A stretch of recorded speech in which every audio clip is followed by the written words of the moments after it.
Hello everyone, today I'm going to cover binary search. The lesson is for someone who has basic Java programming skills and understood big O notation. This is our overview. By the end of this lesson, you'll be able to understand binary search concept and be able to solve binary search problems. So binary search is a very intuitive algorithm. I'm going to show how it is by giving an example. If you're looking for page 40 in a 100 pages book, you want to start from random pages near the middle. So if this page 55, which is larger than 40, you think you just only want to look in the first half of the book because it won't be there as the second half of the book. So if it's 35, you only want to look in the second half of the book.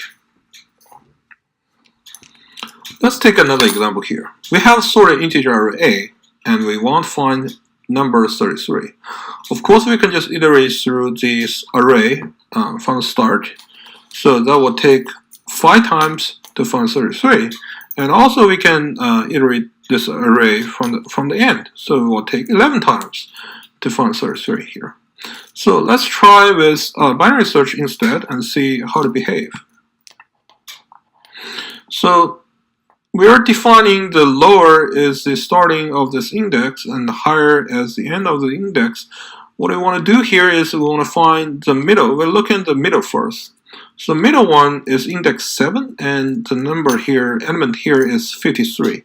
So we know that the 53 is larger than 33, so we only want to look at the first half of this array, which is 0 to 6.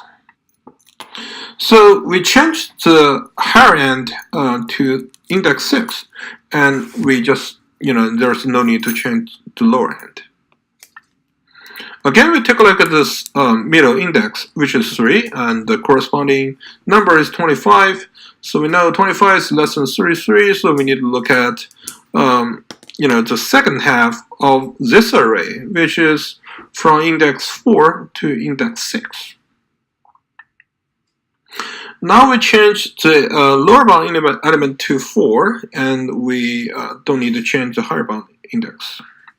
So now we look at this array here.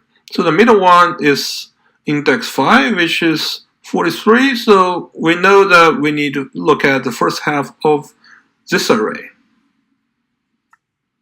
Okay, so we change the higher bound index to 4, which is, the lower bound is also 4. And we need to take a look again.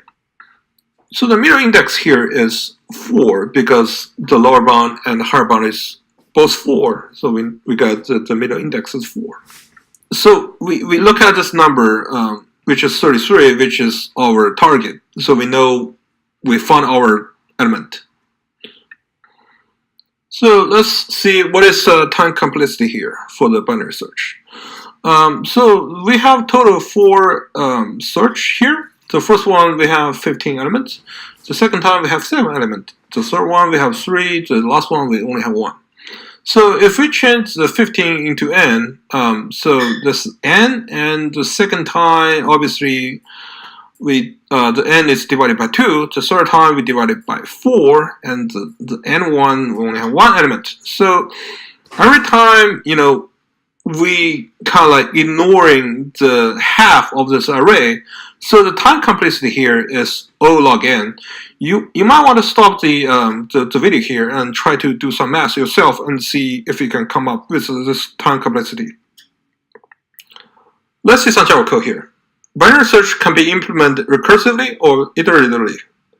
This is our recursive solution. As you can see, we start with the lower bound as 0. And the higher bound as the end of this index. So if the lower bound is larger than the higher bound, we return false, meaning we couldn't find the element in this array.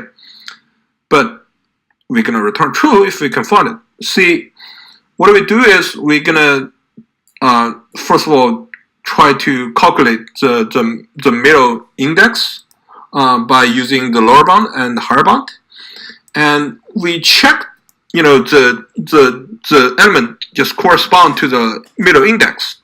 If it's equals to the target, we return true because we found it.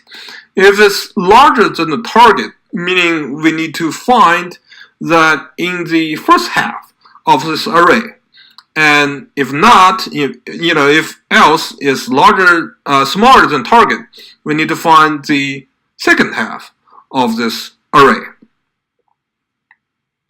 So this is our iterative solution. So instead of using the recursive method, we're using a while loop here to see if the lower bound is less than or equal to the higher bound. So we're still, calculating the middle index, and we check the middle index. If the same, we return true. If it's smaller than target, we changing the lower bound, and if it's larger, we're changing the higher bound. Otherwise, we return false, meaning we couldn't find the element. A real-time binary search problem here. So in here, we have an integer array which is sorted, and we have a target we want to find. And the return is we want to return the index of this element. So rather than return true or false, this time we return index of this element.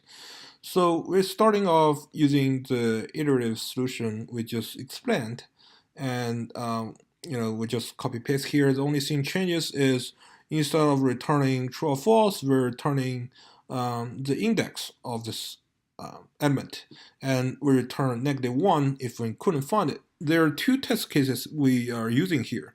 So the first one is we're using 1, 2, 2, 4, 5, 5. So as you can see here is we can either return 1 or 2. So we want to find 2, so that's fine. It's either 1 or 2, right?